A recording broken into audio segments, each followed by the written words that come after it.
नमस्कार मित्रों, कैसे हो सभी लोग? बढ़िया हो मित्रों। दर्पण कंपटीशन क्लासेस में 18 तारीख को मतलब कल एक प्रतियोगिता का आयोजन करवाया गया था जिसका नाम था करौली प्रतिभा खोज परीक्षा 2022। उसका रिजल्ट कल ही अनाउंस कर दिया गया था, सुना दिया गया था, जिसमें फर्स्ट रैंक योगेंद्र गुर्जर की आई थी। आपके 10 रैंक तक अवार्डेड किया गया था स्टूडेंटों को। उनके अलावा अन्य का जो रिजल्ट, जो अन्य लोगों ने भी एग्ज़ामें दी जिनकी 10th रैंक के अलावा आई हैं, उन सब का कोचिंग में लगा दिया गया रिजल्ट। जो भी देखना चाहे, नंबर लगे हुए हैं, उनकी रैंक रिजल्ट लगा हुआ है, वो देख सकता है यहाँ करके। आपके आज इस वीडियो में जो 18 तारीख की एग्ज़ाम हुई थी उसके पेपर का सॉल्यूशन करवाने वाली है सभी फैकल्टी। अलग अलग सब्जेक्ट की जो भी फैकल्टी हैं वो सॉल्यूशन करवाएंगे आप लोगों के सामने। इसलिए आप लोग पेपर को अपने सामने रखें और पहले क्वेश्चन से लेकर के और 100वें क्वेश्चन तक प्रत्येक क्वेश्चन का एनालिसिस करवाया जाएगा। आपको ये बताया जाएगा कि किस तरह से ऑप्शनों को छांटा जाता है, क्या आंसर होगा इसका, और किस तरह से एग्ज़ाम में क्वेश्चन क्रैक किए जाते हैं। तो मैं सबसे पहले क्वेश्चन से स्टार्टिंग करवाता हूं। तो सबसे पहला क्वेश्चन है आपके हिस्ट्री और कल्चर में से। तो मैं हिस्ट्री और कल्चर वाले सर ब्रजेश जी सर को बुलाऊंगा। ब्रजेश जी, आप सॉल्यूशन कराएं हिस्ट्री और कल्चर का। धन्यवाद। स्वागत है आपके अपने YouTube चैनल दर्पण क्लासेज करौली में। और दोस्तों, सर ने अभी आपको बताया था कि जो 18 तारीख को एग्ज़ाम हुई थी आपकी, उस एग्ज़ाम का आज अपन सॉल्यूशन करवाने जा रहे हैं, जिसमें आप प्रत्येक क्वेश्चन का देखते हुए प्रत्येक टीचर आपको सॉल्यूशन करवाएगा। पहला जो पार्ट है इसमें वो आर्ट एंड कल्चर का है। और आर्ट एंड कल्चर में से अपन के 13 क्वेश्चन आए थे। इन 13 क्वेश्चनों में से पहला क्वेश्चन अपन बोर्ड पे देखते हैं दोस्तों। पहला क्वेश्चन था इसमें क्वेश्चन नंबर 1, निम्नलिखित में से कौन सा सम्मिलित नहीं है। 4 ऑप्शन दिए थे, कौन सा सम्मिलित नहीं है ये पूछा था। रोपड़ सभ्यता पंजाब में स्थित है। दूसरा है राखीगढ़ी पंजाब। तीसरा है रोजड़ी गुजरात। चौथा है बालाथल उदयपुर। इन चारों में से एक ऑप्शन आपको जो सम्मिलित नहीं है वो आंसर करना था। तो पहले में जो आंसर आएगा वो आएगा राखीगढ़ी पंजाब। राखीगढ़ी पंजाब में ना होकर हरियाणा में स्थित है। कहां पर? हरियाणा में स्थित है। दूसरा क्वेश्चन था कलिंग का युद्ध किस किस के मध्य लड़ा गया। कलिंग का युद्ध किस किस के मध्य लड़ाया गया। बहुत लचीले ऑप्शन थे चारों के चारों। Option number A Ashok Gupta versus Kharavela. Option number B Ashok Maurya versus Kharavela. Option C Chandragupta Maurya versus Kharavela. Option D Samudragupta versus Kharavela. तो दोस्तों, कलिंग का जो युद्ध हुआ था वो 261 ईसा पूर्व। कब हुआ था? 261 ईसा पूर्व। अशोक मौर्य वर्सेस उड़ीसा का राजा था कौन? खारवेल। इनके मध्य हुआ था। इसमें कौन सा राइट आंसर रहेगा? बे नंबर का।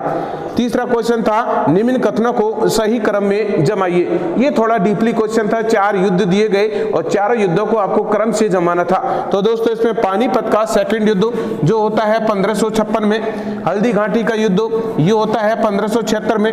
तराइन का प्रथम युद्ध ये होता है 1191 ईस्वी में। एक था पानीपत का तृतीय युद्ध। कौन सा? पानीपत का तृतीय युद्ध ये होता है दोस्तों 1761 ईस्वी में। अब चारों युद्धों को क्रम से जमाना था। पहले कौन, सेकंड कौन, थर्ड कौन और फोर्थ कौन। तो दोस्तों, फर्स्ट नंबर पे कौन सा आएगा? ये। सेकंड नंबर पे ये, थर्ड नंबर पे ये और फोर्थ नंबर पे ये। तो सबसे पहले कौन सा आएगा 1191 में? तो ऑप्शन में देखते हैं दोस्तों अपन। इसमें तराइन का प्रथम युद्ध दे रखा है, तो ये ऑप्शन नंबर सी में इनका क्या कर रहे हैं? मिलान। Option number 3, 1, 2, 4। Option number C इसका राइट आंसर होगा। नेक्स्ट क्वेश्चन है निम्न वंशों का क्रम जमाइए। 4 वंश है, चारों वंशों का क्या पूछा है? क्रम जमाइए। 3 तो इंडियन से संबंधित है, 1 राजस्थान से संबंधित है। कौन कौन से वंश थे दोस्तों? खिलजी वंश। कौन सा वंश? खिलजी वंश। दूसरा कौन सा भैया? तुगलक वंश। और तीसरा कौन सा है? मुगल वंश। और एक चौथे नंबर का कौन सा है? अजमेर अजमेर के चौहान। कहाँ के चौहान दोस्तों? अजमेर के चौहान। ये 4 वंशों का क्रम जमाना था। तो अजमेर के चौहान, यहाँ अजमेर के चौहान वंश की स्थापना कब हुई थी? 551 ईस्वी में वासुदेव चौहान ने की थी। और सिंपल सी बात है, ये सबसे पहले आएगा। उसके बाद में दोस्तों खिलजी वंश की स्थापना 1290 ईस्वी में जलालुद्दीन खिलजी ने की थी। किसने दोस्तों? जलालुद्दीन खिलजी ने। ये कौन से नंबर पे? सेकंड नंबर पे। फिर तुगलक वंश, ये कुतुबुद्दीन ऐबक ने तुगलक वंश की, गयासुद्दीन तुगलक ने क्या करी? तुगलक वंश की क्या करी? स्थापना। और लास्ट में है मुगल वंश। 1526 ईस्वी में बाबर ने किसकी स्थापना करी? मुगल वंश की स्थापना। तो सिंपल सा है, पहले अजमेर, उसके बाद में खिलजी, तुगलक और लास्ट में मुगल। तो इसमें ऑप्शन देखते हैं अपन, निम्न वंशों का क्रम जमाइए, कौन सा ऑप्शन सही रहेगा? तो इसमें दोस्तों ऑप्शन नंबर सी एकदम करेक्ट रहेगा। 4, 1, 2, 3। नेक्स्ट क्वेश्चन है, निम्न में से कौन सा सम्मिलित नहीं है? फिर से सम्मिलित नहीं है ये पूछा है। रामानुज विशिष्टाद्वैत सिद्धांत दिया, बिल्कुल सही आंसर है ये तो, बिल्कुल। दूसरा है वल्लभाचार्य, इसने दैत्याद्वैत ना देकर शुद्धाद्वैत दिया था। वल्लभाचार्य ने दैत्याद्वैत ना देकर क्या दिया था दोस्तों? शुद्धाद्वैत। तो उसका यही आंसर होगा, क्योंकि इसमें पूछा है सम्मिलित नहीं है, तो वल्लभाचार्य ने दैत्याद्वैत नहीं दिया, क्या दिया? शुद्धाद्वैत दिया था। छठवां क्वेश्चन, किसके शासनकाल को मध्यकालीन मेवाड़ का स्वर्ण काल कहा जाता है? बहुत बढ़िया क्वेश्चन था ये। तो इसमें आंसर आएगा जैत्र सिंह। क्या आएगा? जैत्र सिंह। तीसरा, वास्तु मंजरी किसने लिखी थी? तो ये आंसर रहेगा इसका नाथा। दोस्तों दो यहाँ थोड़ी सी कंफ्यूज वाले थे, वास्तु शास्त्र है वो लिखी है मंडन ने, और वास्तु मंजरी लिखी है नाथा ने। तो क्वेश्चन में पूछा वास्तु मंजरी किसने लिखी थी? आंसर क्या रहेगा? नाथा। अगला क्वेश्चन है, डिंगल का हैरोस किसे कहा जाता है? बहुत बढ़िया क्वेश्चन एग्जाम की दृष्टि से। पृथ्वीराज राठौड़ को कहा जाता है, किसका? डिंगल का हैरोस। और दोस्तों ये पृथ्वीराज राठौड़ को क्यों कहा जाता है? इसने भैया बेली कृष्ण रुक्मणी बच्चन का नामक ग्रंथ लिखा, उसको 5वां वेद में 19वां पुराण कहा जाता है, इस कारण से इसको डिंगल का हैरोस। पश्चिम राजस्थान में बोली जाने वाली भाषा डिंगल और पूर्वी राजस्थान में बोली जाने वाली भाषा पिंगल कहलाती है। तो इसका आंसर क्या होगा? पृथ्वीराज राठौड़। अगला क्वेश्चन है, मीना क्षेत्रीय सभा की स्थापना कब हुई थी? ये वनरक्षक में भी पूछा गया था ये क्वेश्चन। इसका आंसर होगा 1933। कब हुई थी भाई? 1933 हुई थी। नेक्स्ट है, कटराथल सम्मेलन में 10,000 महिलाओं का नेतृत्व किसने किया? क्वेश्चन नंबर 10, कटराथल सम्मेलन में 10,000 महिलाओं का नेतृत्व किसने किया? बहुत सारे एग्जामों में ये क्वेश्चन पूछा जा चुका है, और इसका आंसर आएगा किशोरी देवी। कौन सा? 2 नंबर ऑप्शन, किशोरी देवी। रखड़ी कहां पहनी जाती है? ये आभूषण से संबंधित क्वेश्चन था। रखड़ी ऑप्शन है इसमें गला, हाथ, सिर, कमर। तो राइट आंसर रहेगा सिर। कौन सा? सिर इसका राइट आंसर रहेगा। नेक्स्ट क्वेश्चन है, 12 नगरी सभ्यता कहां पर है? ऑप्शन टोंक है, 12 है, चित्तौड़गढ़ है और राजसमंद में। दोस्तों थोड़ा सा कंफ्यूज यहां आपको है होगा, एक है नगर और एक है नगरी, दोनों में अंतर है। नगर सभ्यता है वो टोंक में स्थित है। कहां स्थित है? टोंक में। और जबकि नगरी सभ्यता है वो कहां पर है दोस्तों? चित्तौड़गढ़ में स्थित है। तो 12 नंबर का ऑप्शन नंबर 3 राइट आंसर रहेगा। और जीके का लास्ट क्वेश्चन है, हिस्ट्री एंड कल्चर का, महावीर जयंती कब मनाई जाती है? तो इसका राइट आंसर आएगा चैत्र शुक्ल त्रयोदशी। ये आपके हिस्ट्री एंड कल्चर के 13 क्वेश्चन थे। नेक्स्ट जो पार्ट है ज्योग्राफी का, उपेंद्र सर जी आपके आने वाले हैं। लो सर आप आगे समझाइए इनको। अब ज्योग्राफी से संबंधित उपेंद्र जी हैं जो आपको सॉल्यूशन कराएंगे ज्योग्राफी के पेपर का। जिस प्रकार से आपने कल्चर और हिस्ट्री का देखा था उसी प्रकार से एक एक क्वेश्चन को देखते हुए चलें। ज्योग्राफी के क्वेश्चन 14 से स्टार्ट हैं। उपेंद्र जी आइए आप सॉल्यूशन करें।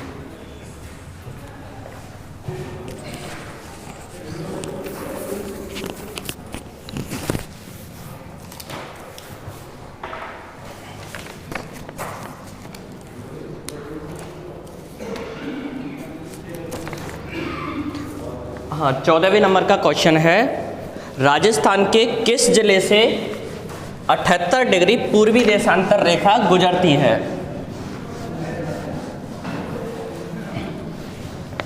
राजस्थान के किस जिले से 78 डिग्री पूर्वी देशांतर रेखा गुजरती है? राजस्थान का अपन ने अक्षांशीय विस्तार, देशांतरीय विस्तार देखा हुआ है, पढ़ा हुआ है। अपन अगर सिंपल वे में अगर राजस्थान थोड़ा सा डायग्राम बनाएं,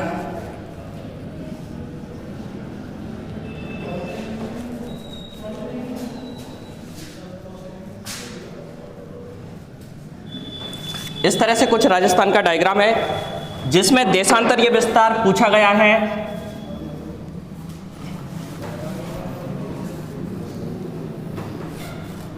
तो कोई भी स्थान या कोई भी देश या कोई भी प्रदेश की चौड़ाई का निर्धारण देशांतरों से होता है। जिस जगह से चालू होता है उस जगह कोई देशांतर होगा, जिस जगह खत्म हो रहा है उस जगह कोई ना कोई देशांतर होगा।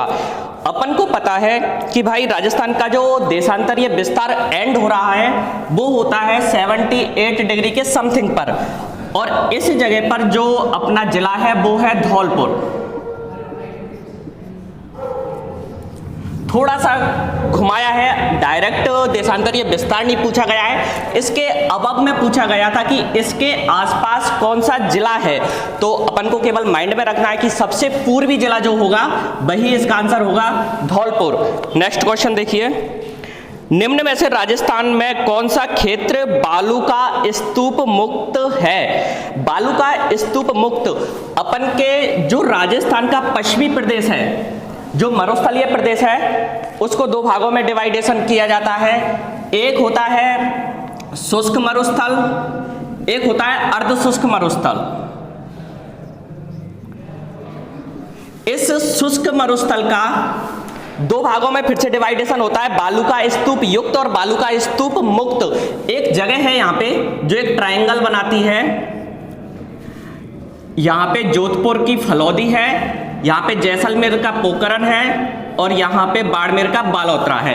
इन तीनों जगह को मिलाकर के एक ट्रायंगल बनता है जहाँ पे बालू का स्तूप नहीं पाए जाते हैं। तो इसमें यही पूछा गया था, बालू का स्तूप मुक्त मतलब जहाँ पे बालू का स्तूप नहीं है। तो वो जगह होगी जैसलमेर, जोधपुर और बाड़मेर के बीच की जो जगह है। इसमें अपन को एक ऑप्शन दे रखा है फलौदी से लेकर पोखरण।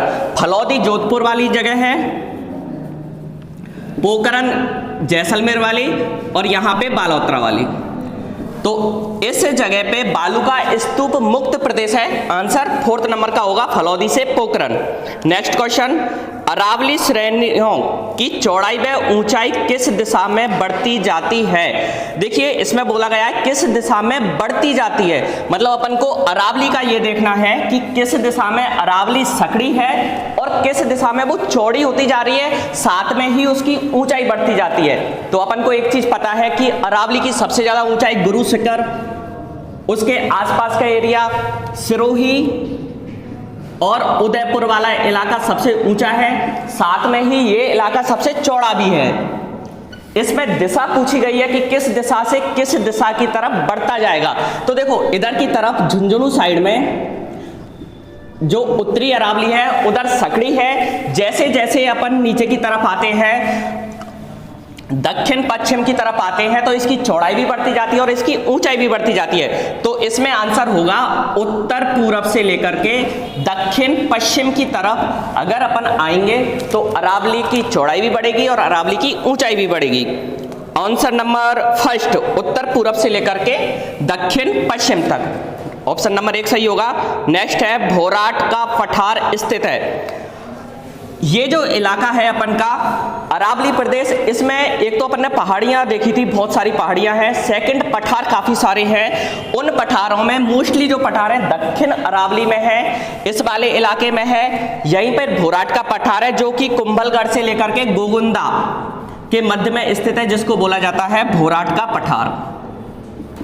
इसमें भी ऑप्शन नंबर 1 होगा, कुंभलगढ़ से लेकर के गोगुंदा तक। नेक्स्ट है कोपेन के अनुसार पाली व जालौर किस प्रकार की जलवायु पाई जाती है?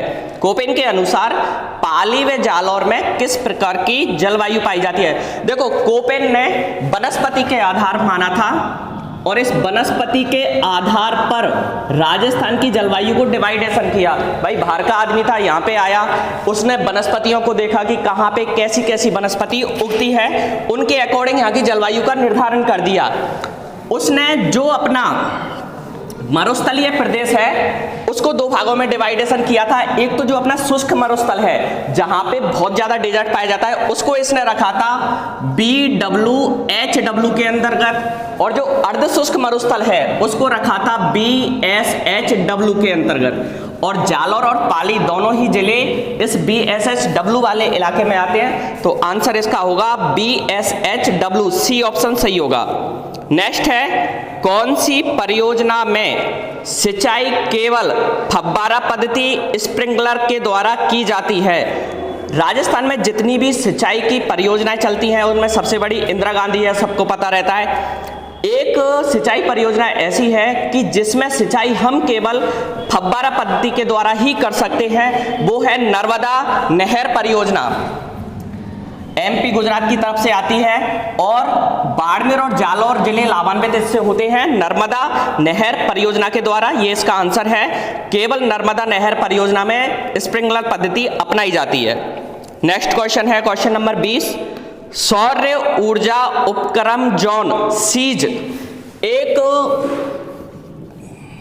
राजस्थान सरकार द्वारा एक उपक्रम चलाया जाता है जिसका नाम है सीज, और ये काम करता है अक्षय ऊर्जा निगम के तहत। अक्षय ऊर्जा निगम, इसकी स्थापना हुई थी अक्षय ऊर्जा निगम की 2000 में और इसका मुख्यालय जयपुर में है। अक्षय ऊर्जा निगम काम क्या करता है कि राजस्थान में जहां पर भी सोलर एनर्जी या फिर नवीनीकरणीय ऊर्जा जो है उसके संसाधन कहां कहां पर विकसित किए जाते हैं उनकी खोज करता है। उसी ने एक उपक्रम चलाया गया था सीज, और ये उपक्रम अपना जो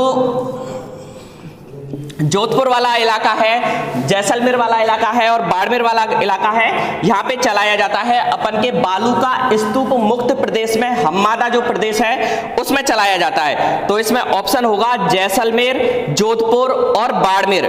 जैसलमेर, जोधपुर और Barmer, option number C answer होगा। नेक्स्ट क्वेश्चन है 21, किस देश के साथ भारत की सबसे लंबी स्थलीय सीमा लगती है? भारत की सबसे ज्यादा स्थलीय सीमा जो लगती है जिन देशों के साथ में, उसका एक ट्रिक सी बता रखी थी मैंने कि भारत अपन का भाई विश्व गुरु रहा है, और विश्व गुरु रहने के पीछे बहुत सारे कारण हैं कि भाई इसने बचपन में क्या है ना बहुत पढ़ाई लिखाई कर ली थी, और बचपन में इसने MB कर लिया था। बचपन में क्या कर लिया था? MBA कर लिया था। तो इससे भारत के साथ में लगने वाले सभी देश क्लियर हो जाते हैं क्रम के रूप में। सबसे पहले आता है बांग्लादेश, सेकंड नंबर पे चीन, उसके बाद में पाकिस्तान, नेपाल, म्यांमार, भूटान और अफगानिस्तान। इसमें पूछा गया था कि सबसे ज्यादा किसके साथ लगती है, तो बांग्लादेश के साथ में अपनी सीमा सबसे ज्यादा लगती है। इसका आंसर हो जाएगा option number C, Bangladesh. Next question 22, भारतीय उपमहाद्वीप मूलतः एक विशाल भूखंड का भाग था, वह भूखंड कौन सा था? देखो, शुरुआत में पृथ्वी की जब उत्पत्ति हुई थी उन सिद्धांतों में एक महोदय आए थे जिनका नाम था वेगनर।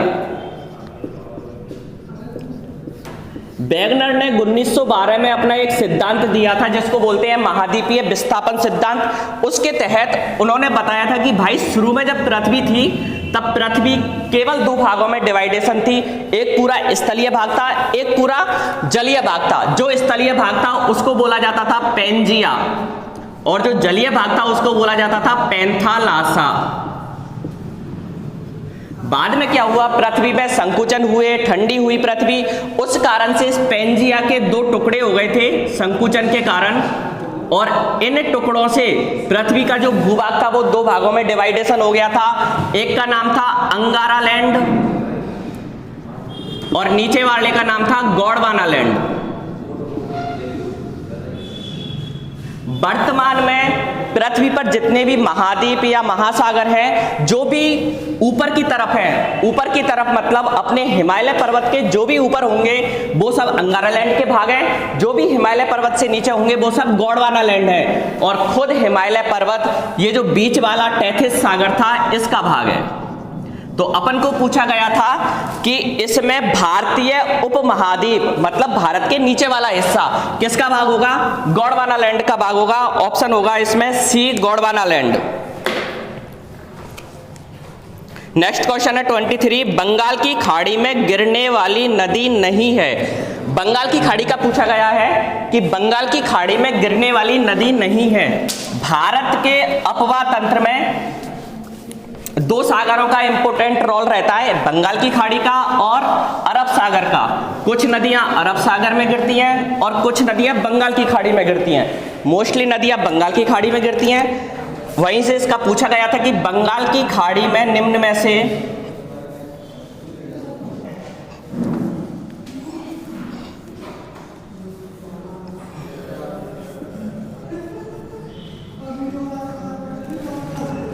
देखिए, बंगाल की खाड़ी में गिरने वाली नदी नहीं है।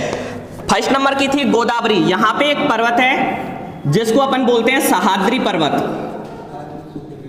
इस सह्याद्री पर्वत से गोदावरी नदी निकलती है और बंगाल की खाड़ी में गिरती है। नेक्स्ट है कृष्णा। कृष्णा भी यहीं से निकलती है और बंगाल की खाड़ी में गिरती है। नेक्स्ट है नर्मदा। नर्मदा नदी यहां से अमरकंटक पहाड़ी से निकलती है और अरब सागर में जाकर के गिरती है।